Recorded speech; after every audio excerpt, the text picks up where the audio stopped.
SolidTales, History Uncovered. December 7th, 1941. Pearl Harbor is calm. Deceptively calm. Below decks, American sailors were waking to a sluggish Sunday routine, completely oblivious that the sky above them was about to tear open. In a matter of minutes, an inferno of armor-piercing bombs and shallow-running torpedoes shattered the quiet, butchering 2,400 Americans and leaving over 1,000 more bleeding out on burning steel decks. It was a catastrophic blow that instantly dragged a nation, previously content to merely supply the arsenals of Europe, into the meat grinder of the Second World War. By December 8th, Washington time, President Franklin D. Roosevelt stood before Congress, his voice trembling with righteous fury as he delivered the Day of Infamy speech. The curtain had violently risen on the Pacific War. But the phantom signs of this slaughter were already echoing in the ether.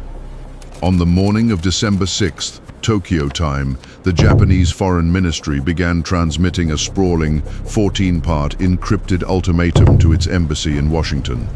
Branded by Tokyo as a mere notice of severing diplomatic relations, the document contained no formal declaration of war, it mentioned no time, it targeted no specific coordinates. Decades later, Japanese apologists would hide behind the 1907 Hague Convention 3, claiming this cable fulfilled the legal prerequisite of declaring intent. In reality, it was nothing but a diplomatic smokescreen for a sucker punch. Through the night of December 6th, into the freezing early hours of the 7th, US intelligence officers working under the top-secret magic program cracked the cipher. The translated transcripts were rushed into the hands of FDR and his top commanders. Reading the ominous text, Roosevelt plainly stated, "This means war." Yet no red alerts sounded in the Pacific. No defensive cordons were drawn. Roughly 3 to 4 hours before the first bomb fell on Battleship Row, US monitors intercepted a chilling final directive. The Japanese embassy was ordered to hand this ultimatum to the US Secretary of State at exactly 1 p.m. Washington time. That was 7:30 a.m. in Hawaii. The High Command stared right at the crosshairs, but their minds were oceans away. Blinded by bias, they assumed this precise timing signaled a Japanese thrust into the resource-rich jungles of Southeast Asia. So why didn't Washington connect that 1 p.m. deadline to Pearl Harbor? The answer is simple: a completely broken intelligence system. In 1941, America's military intelligence was a bureaucratic silo of jealously guarded secrets. The Army and the Navy simply did not speak to each other. The Army possessed intelligence pointing toward a Southeast Asian invasion, but kept the Navy in the dark. The Navy tracked anomalous Japanese fleet movements, yet never briefed the Army. Without a centralized agency to stitch these ragged threads together, critical puzzle pieces, vanishing Japanese aircraft carriers, frantic espionage, burning embassy documents were lost in the noise. The intercepted cables were agonizingly vague. They whispered of action in a Pacific area to be executed within 48 hours of breaking ties. The words Pearl Harbor never materialized on any decoded sheet. This was a masterclass in operational security by the Japanese Imperial Navy. Even their own foreign ministry had no idea where the hammer would fall. But the true culprit was American hubris. US brass believed the harbor's shallow depths made aerial torpedo attacks physically impossible. Completely unaware, Japan had already modified its Type 91 torpedoes just for shallow waters. They were convinced Japan lacked the logistical reach to strike Hawaii, drastically underestimating the endurance and stealth of the Kido Butai, the Japanese carrier strike force. As Major General Sherman Miles, the Army's intelligence chief, later confessed during a 1946 hearing, "We knew Japan was going to war, but didn't know where. Pearl Harbor was just one of many possibilities, and we thought it was heavily defended, that they wouldn't dare." Then came the final agonizing failure of technology and human judgment. Just 52 minutes before the sky turned black with bombers, two privates staring at a glowing oscilloscope at the Opana radar station spotted a massive swarm of aircraft closing in fast. They frantically phoned the Intercept Center. The officer on duty, Lieutenant Kermit Tyler, listened to the report and dismissed it. His fatal miscalculation wasn't born of malice. Radar was bleeding-edge technology in 1941, plagued by a staggering 60% false alarm rate among poorly trained operators. Coincidentally, exactly 12 American B-17 bombers were scheduled to arrive from California at 7:30 a.m. Tyler assumed the blips were friendly. Furthermore, Washington's war gamers were absolutely certain that if Japan did attack, they would approach from the southwest. Anticipating this, the Japanese strike commander, Vice Admiral Chuichi Nagumo, deliberately steered his armada through the freezing, violent swells of the northern Pacific. As Nagumo later penned in his diary, selecting the northern route and a Sunday morning strike was entirely to ensure the Americans would never see us coming. History proved we succeeded. For decades, a pervasive myth has haunted this tragedy. The idea that FDR willfully ignored Allied warnings and offered up Pearl Harbor as bait to force a reluctant America into war.